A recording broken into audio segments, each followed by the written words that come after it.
Hello friends, मैं संदीप और आप देख रहे हैं एसपीजी गांव से शहर तक। आइए हम दिखाते हैं आज की सबसे बड़ी खबरें। मला बघायला वेळ नाही। मणिपूर मधल्या महिलांची धिंड काढल्यानंतर ना गृहमंत्री तिकडे जात, ना प्रधानमंत्री तिकडे जात, आणि आता काल परवाकडे घडलेली घटना आहे ती कर्नाटकमध्ये बघितलं का तुम्ही व्हिडिओ? तो काय नाव? रेवण्णा, प्रज्वल रेवण्णा। मोदींनी जाहीर सभेत सांगितलं या रेवण्णाला मत म्हणजे मला मत। मग त्यांनी केलेले गुन्हे हे तुमच्या माथी मारायचे की नाही मारायचे? मारले पाहिजेत ना। पण तो रेवण्णा आज फरार झालेला आहे। म्हणजे इकडे साध्या साध्या शिवसैनिकांच्या घरी, काँग्रेस कार्यकर्त्याच्या घरी, राष्ट्रवादीच्या कार्यकर्त्याच्या घरी तुम्ही रात्री अपरात्री पोलीस पाठवता। अजूनही दमदाटी सुरू आहे। एक तर भाजपात आहे, मिंद्याकडे जा नाही तर तुरुंगात जा। अरे 4 जून पर्यंत थांबा जरा। 5 जून जेव्हा उजाडेल तेव्हा आमचं सरकार तिकडे दिल्लीत आलेलं असेल। मग तुम्ही कोणत्याही बिळात लपा, अगदी सुरतच्या बिळामध्ये जरी लपलात तर ती बिळं खडून काढून तुमच्या शेपट्यात धरून तुम्हाला आम्ही उलट लटकवल्याशिवाय राहणार नाही। पण तो प्रज्वल रेवण्णा आज पळून गेलेला आहे। मोदी सरकार तर येत नाहीच, हे बुरसटलेलं सरकार, थापेबाज सरकार परत येत नाही, येऊ द्यायचं नाही। पण जर का हे सरकार पुन्हा आलं तर तो प्रज्वल रेवण्णा आज पळून गेलेला आहे। थांब रे बाबा, एक आवाज देतोय, बस झालं जरा थांब।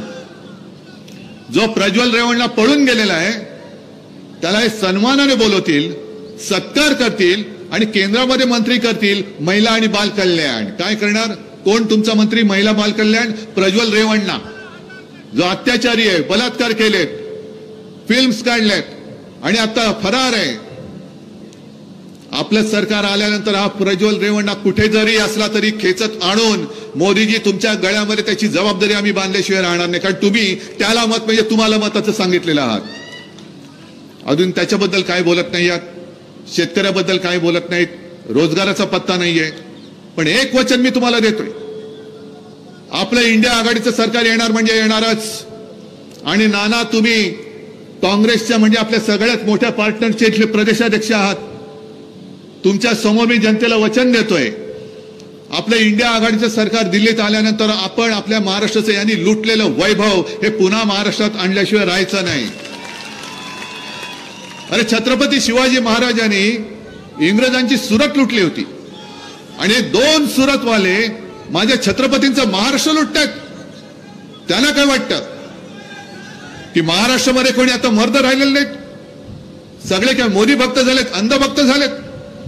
हा महाराष्ट्र जागा आहे आणि महाराष्ट्राच्या मातीमधला पराक्रम आज सुद्धा शिल्लक आहे। मोदीजी, या महाराष्ट्राची जी संस्कृती आहे आम्ही प्रेमाने जरूर आलिंगन देऊ, पण कोणी जर का आमच्या पाठीत वार केला तर मात्र महाराष्ट्र वाघ नख काढल्याशिवाय राहत नाही। हा या मातीचा गुण आहे। आणि म्हणून जास्त मोठं भाषण मी काय करणार नाही। पण तुम्ही सगळ्यांनी ठरवलंय की नाही ठरवलंय? ठरवलंय की नाही? अरे जोरात तरी बोला, काय ठरवलंय? काय ठरवलंय? या वेळेला कोणाला निवडून देणार? शोभाताई। आणि निशाणी काय? बरोबर आहे, हा पंजा आता असा मजबूत या भ्रष्ट आणि फेकाड्या सरकारला एक अशी थापड मारली पाहिजे की समोर त्यांचा जो उमेदवार आहे त्याचं डिपॉझिट जप्त झालं पाहिजे। आणि ती जप्त करण्याची ताकद ही तुमच्यामध्ये आहे।